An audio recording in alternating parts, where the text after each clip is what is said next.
มาคือที่นี่มาใส่กัน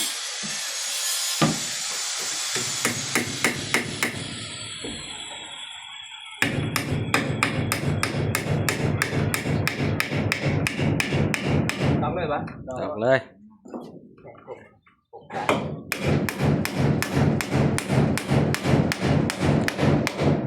ตอกเล็กตะปูยังห่วงความรออยู่ใส่พร้อมขึ้นน้ำผักเนี่ยน้ำผักเท่านั้นขอบใจจับมือดิ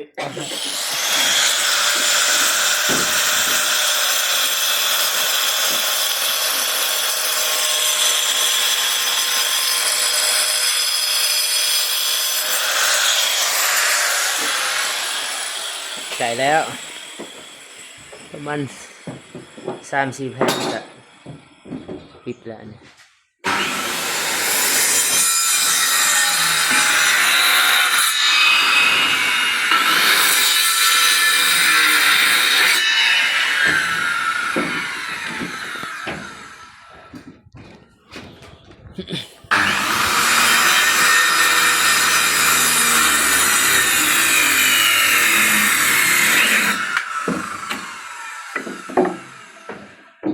สบายเนาะคราวเดียวตัด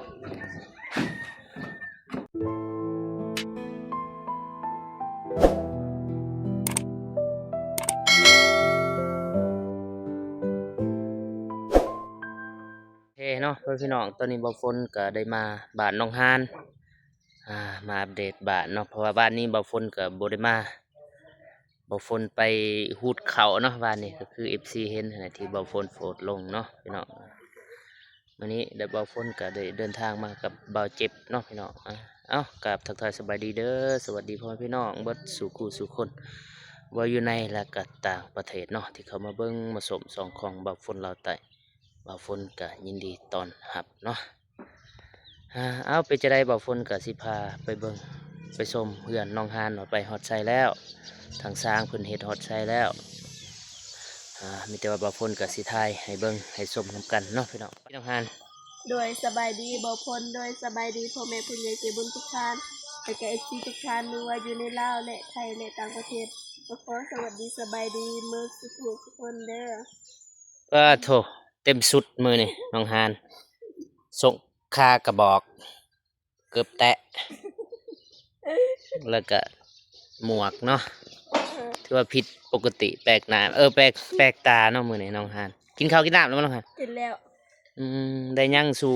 สร้างกินปลากับส้มโดยมักนาวบ่แม่นส้มมันมะคุงตำมะคุงเลยส้มตำน้องพี่น้องปลาเพิ่นตำเลยคือสิบ่แซ่บดอกเนาะตำแม่นบ่แซ่บยินสร้างเว้าอยู่ว่าหยอกเนาะพี่น้อง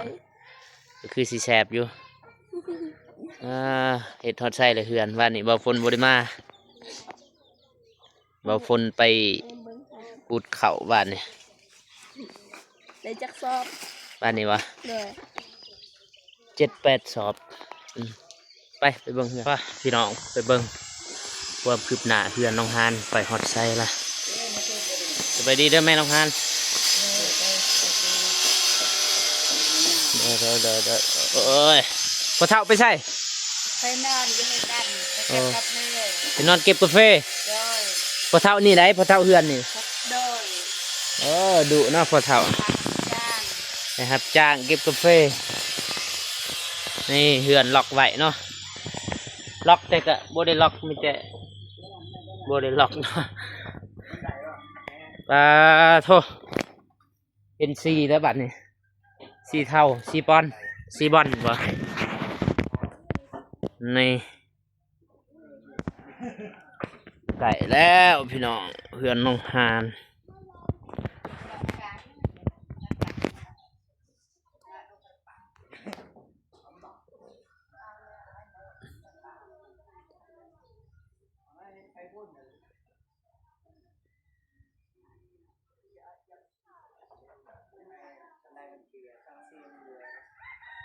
ปุ๊ทางนี้ก็แอบทางสร้าง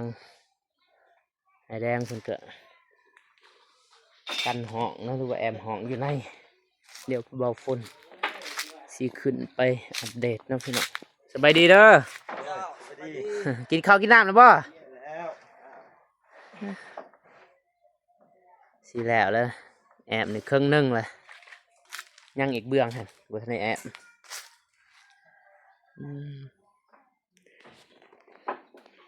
ถือว่าดุเนาะสางบ่มีพักกินข้าวแล้วก็ต่อเลย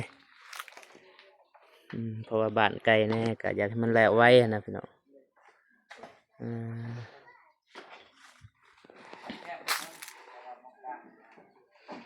งามงามงามงาม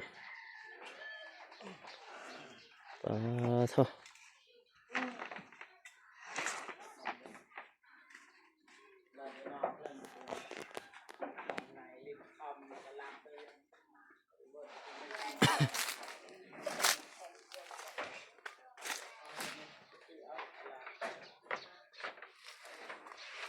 เบาฝนก็มากกับเบาเจ็บแต่ว่าเบาฝน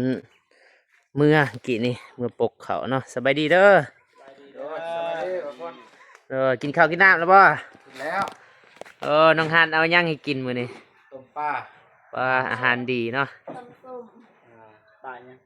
ปลานิ่ม ปลานิลต้มปลากับตำส้มบ่น้องฮันได้แล้วพี่น้อง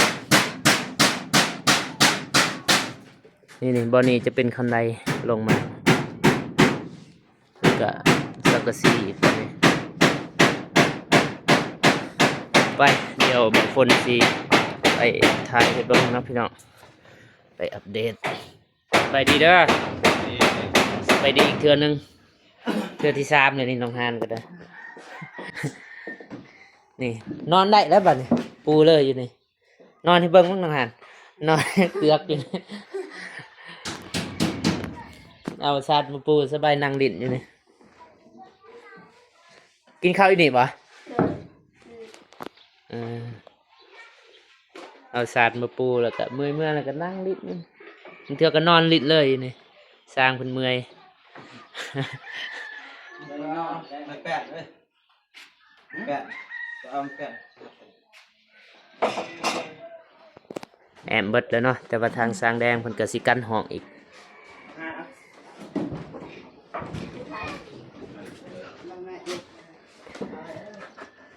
ไม่ทายเลยน้องเอาไปอยู่นี่กันห้องหนึงนี่แหละบอนนี่ห้องเนาะทางสร้างเพิ่นจะแอมห้องแล้วก็ตัวนี้เป็นห้องโถแล้วก็ลงมานี่คันไดปั๊บมาจังซี่คันไดอยู่นี่แล้วก็เอาสังกะสีมุงอีกไว้มันเปียก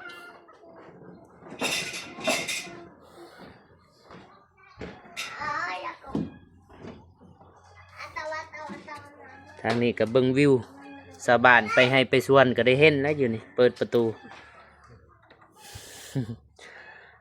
เถื่อบ่เจ็บไปสวนเปิดก็เห็นเลยตอนเช้ามา มาแต่สวนก็เห็นแล้วอยู่นี่ แมนบ้านเขาเห็นนะ ว่าไปยามเบาฝนอยู่สวนน่ะนะ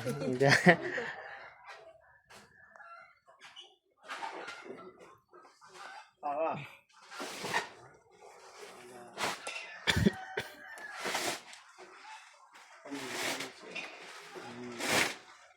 ไม่เซ็นไปดิ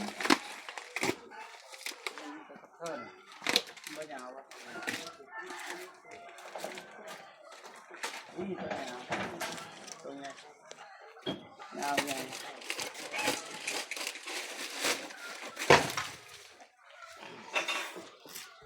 มีสามดอก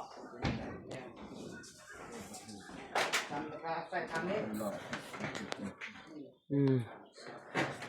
สร้างสองคนก็แอบอันนี้เนาะทางนอกแอบปลานี่บ่อนี่บ่ทันได้แอบเนาะยันฝนผ่าใส่ไก่แล้ว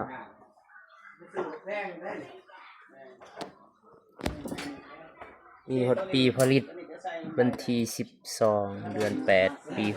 68 เวลาชั่วโมงตื่นเช้ามานี่น้องฮานก็เปิดประตูหับลมบรรยากาศ บริสุทธิ์ เรื่องน้ำคอย5 เมตร อืม 5 เมตร ทางนี้จะเป็นนอกศาลตื่นเช้ามาก็นั่งลิ้นอยู่นี่นั่งหับลม 5 เมตรแค่นะ เพื่อนเก่าน้องฮานมีเงินน้องฮานก็สิเติมเพื่อนครัวบ่ แล้วเอาเมียบันไดบัดนี้ทุกเทิงอันเฮ็ดอันนั้นได้ลูกมันได้ลงเหยียบอันนะ ตั้งกับเสาอันนี้บ่ เปิดใส่คนนี้เลย เออ ได้เลยแล้วได้มันงามบอกมาได้ที่กันก็ว่าจะห้องไปที่นี่นะเพราะว่าห้องอยู่นี่นิดนึงขันอยู่แล้วมีบนห้องเองห้องเองมาต่อใส่ห้องเองอะไรติดซ้ำตอนว่าเฮาตอบอยู่นี่ก็ไปเสียไม่เสร็จตอบอยู่นี่เสียแล้วเลยทำใจโอ้โหงานข้ามอายจะได้จำภาพมักอะไรบอกกันเด้อบอกเองไหม ได้ก็ได้นะปกติ บอกให้หรอกอะไรมันบ่จบบ่งามบอก มันเส้น ตำนี้ได้นะ ไอแดงว่าเส้นบ่พออีก เส้นบ่พออยู่แล้วเส้น แม่นคันเราติดใส่หั่นมันประหยัดหน่อยนึงติดใส่เสา ประหยัดแต่ทำบ่งามก็ แม่ถ้าบ่งามก็บ่เอาก็เลย ได้แต่จะมีได้ทันห้องนอนแล้วมันก็ไกลแต่ถ้ามันติดอันนี้มันก็บ่คักมันไกลเด้มันไกลแล้ว แล้วแต่เฮ็ดเครื่องกลางบ่ก็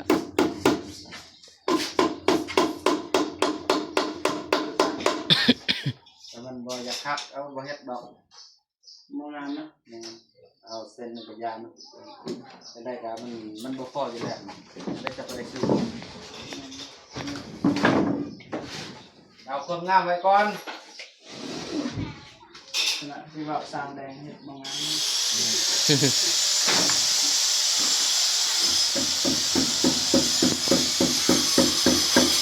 คันไปให้มันได้เห็นมันก่อน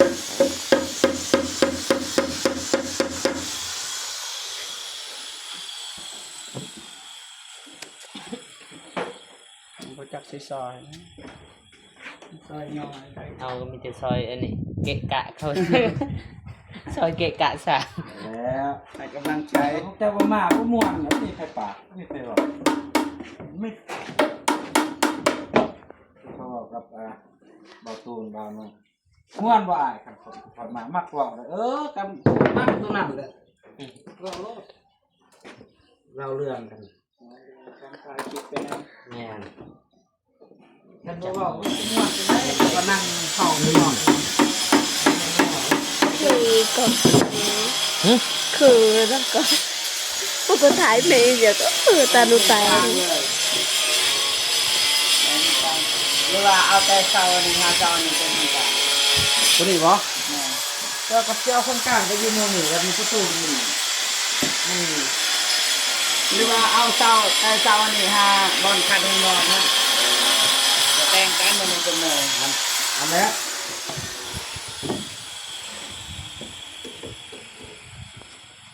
ก็จังไง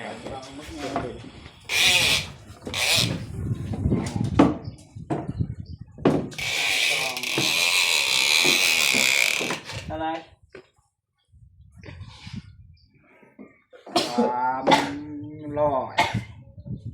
เมตร5 90 3 เมตร 90 96 เมตร3 เมตร 96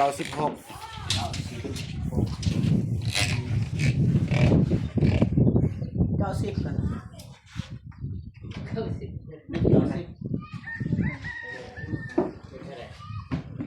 3 เมตร 3 เมตร 3 เมตร 90 3 เมตร 90บ่พอดีแล้ว3 เมตร 9 เมตร 90นั่นบ่แม่นเมตร 90กลางเลยเลย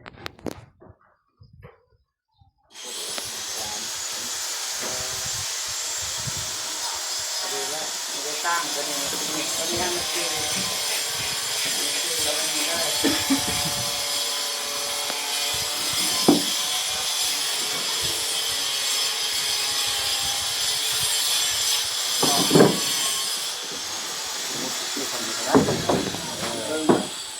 ตาเปล่าบ่ได้น้ำแล้วโอเคได้แล้วเสมอแล้วนี่แล้ว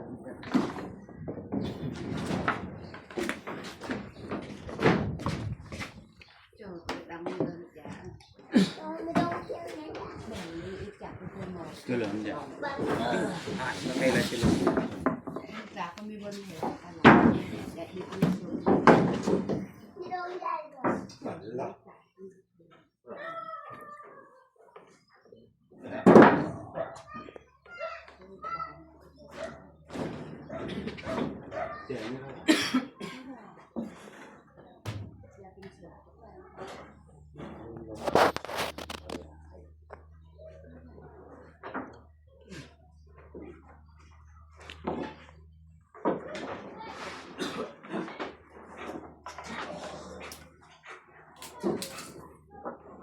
Nhau ra nhiều đấy thằng này.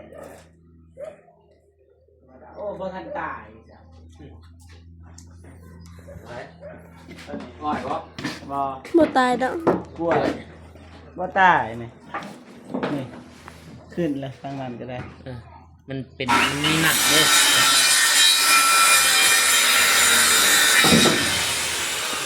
ไปแต่ลูกใหญ่ๆในขาย จริงเหรอ เรื่องแต่ใหญ่ ใส่ทาน พอไปเยอะ มีบกพัก ๆถ้าเบรกลองให้ เก็บทันก่อนติดๆไว้เนี่ยตัดกันเลยเดี๋ยวนับ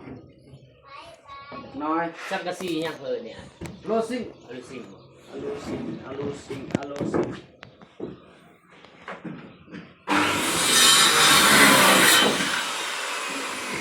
อลูซิงคือเสียงดังกว่าสังกะสีธรรมดาเนาะ แม่น มันดังเวลาฝนตก เสียงดังหมดเลย ปองปองปองปองปองปอง ปักปักปักปักปักปักปักปักอะไรมันกัน ฝนบ่แห้งนะตกบ่หนักแต่ว่าเสียงดังคือฝนตกหนักแต่ว่าเฮาก็รู้ใส่เป็นตอนสังกะสีเก่ามันบ่ดังมันมาใส่สังกะสีอันนี้ครับแต่มันจะคักมันมาเลย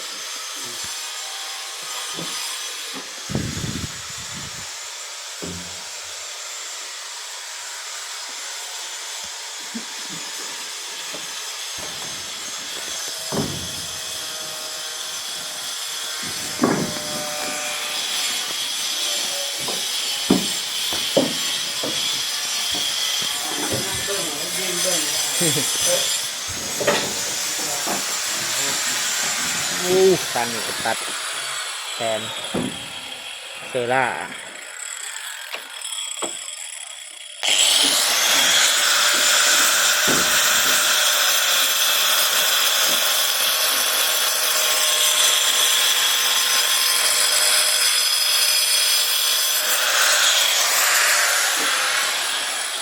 ใส่แล้วประมาณ3-4 แผ่นก็ปิดแล้วเนี่ย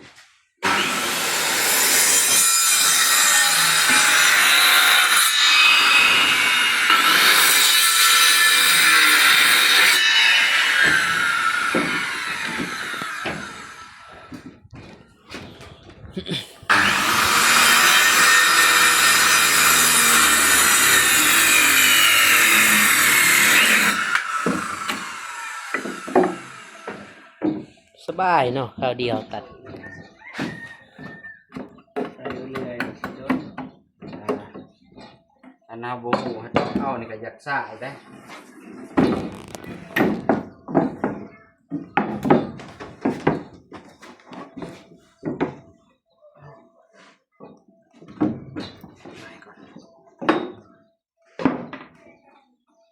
เจ็บเนาะซอยสร้าง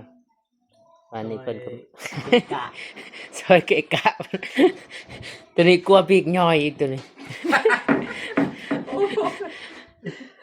ตัวปีกย่อยก็จะกลัวผู้เดียวไปตัวบาดเจ็บว่าปีกย่อยเราก็เป็นอะไรวะปีกย่อย ไผว่าเจ็บตัวนี้ลืมสร้างบ่ผู้ใด ในบ้าน ในบ้าน ในบ้านบ้านแบบ โอ้ในบ้านน้องบองบ่ บ้านแล้วก็ น้องบงโอ้น้องบง บ้านน้องบง มันสร้างมาปีกน้อยเห็นว่าเราบ่อยู่ย้อนมาปีกน้อยเราจะหายนะเจ้าว่าปีกน้อยไอ้บ่เท่า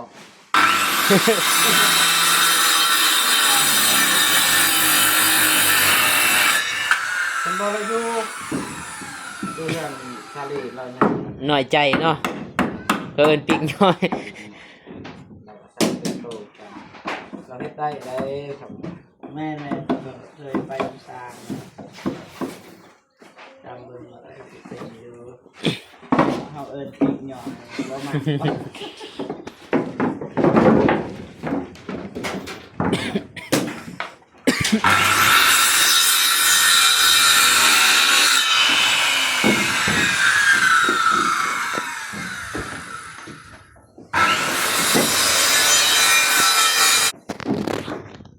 เจ็บซอยนะ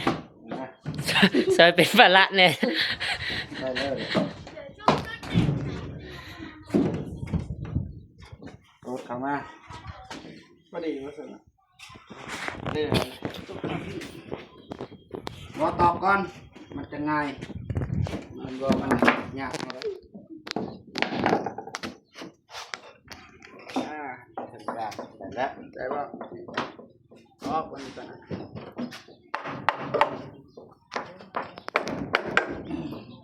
ตอบกลางมันเลยโอ้มันต้องสอดสากกาบก็ ซอนแค่ลอยหนัก แม่ตอนตาเลยนะ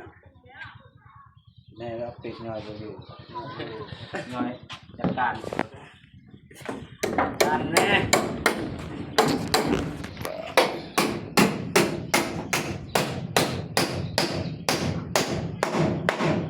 กล้องหน้านี่หน้าเนียนนี่จนไม่มีสิวเจ็บหน้าเนียนนี่พวกมีสิวโอ้เป็นไอติดน้ำบาพ่นเหมือนกันโอ้โถ ตัวนี้ตัวนี้โอ้น้องเพื่อนมาสักทีนี้มาใส่กัน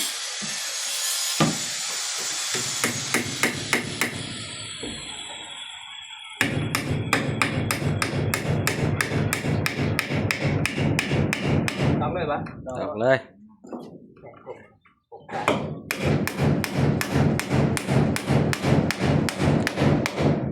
ตอกเหล็กตะปูยังห่วงความรออยู่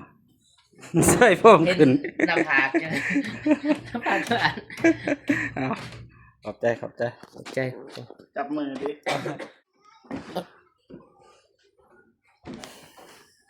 พอดีว่าลองเบิ่งมั้ยเดี๋ยวสตาร์เป่าหรือว่าอ่านการเครื่องหรือว่าอาจจะได้นะ ตัวนี้กับตัวนี้ป่ะ นี่ได้นี่ พอดีแล้ว พอดีป่ะพอดีแล้วมันพอดีกันอันยันมาซื้อก็ซื้อห้องเลยนะนี่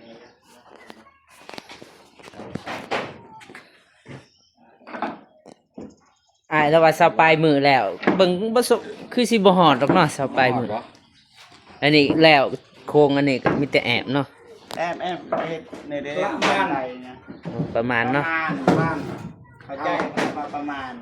บ่อธิบายได้บ่เจ็บกัน บางทีเอาบ่ได้เฮ็ดนั่นเด้ประมาณว่าสนิทนี้ประมาณเพื่อไปก่อนเว้าเพื่อนะแม่นเดี๋ยวกลัวไปว่าเอาไปเฮ็ด2 วันแล้วสุดท้าย10 วันบ่ทันแล้วนะ โอ้กล่องแจง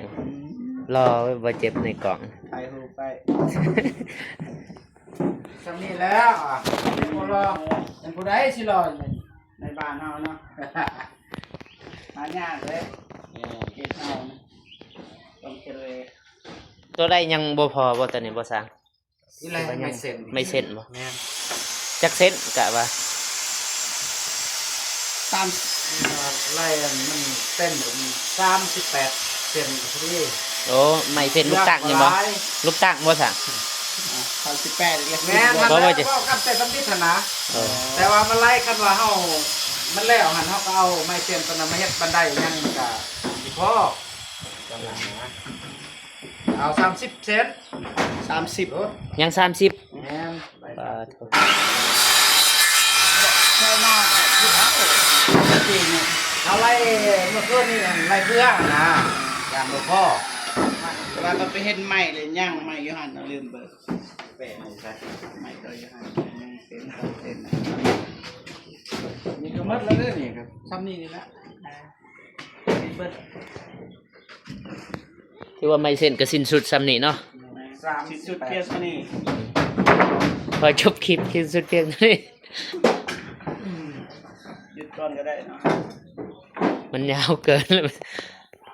เดี๋ยวบอกคนพาไปเบิ่งมุมต่ำหรือว่ามุมอยู่หลุมเนาะพี่เนาะ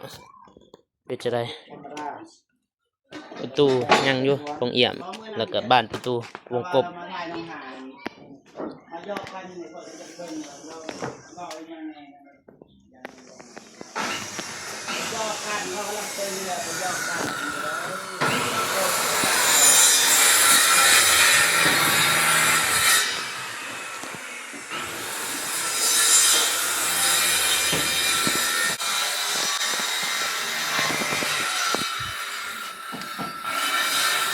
อีกแล้วนะไปน้องฮันจบคลิปอยู่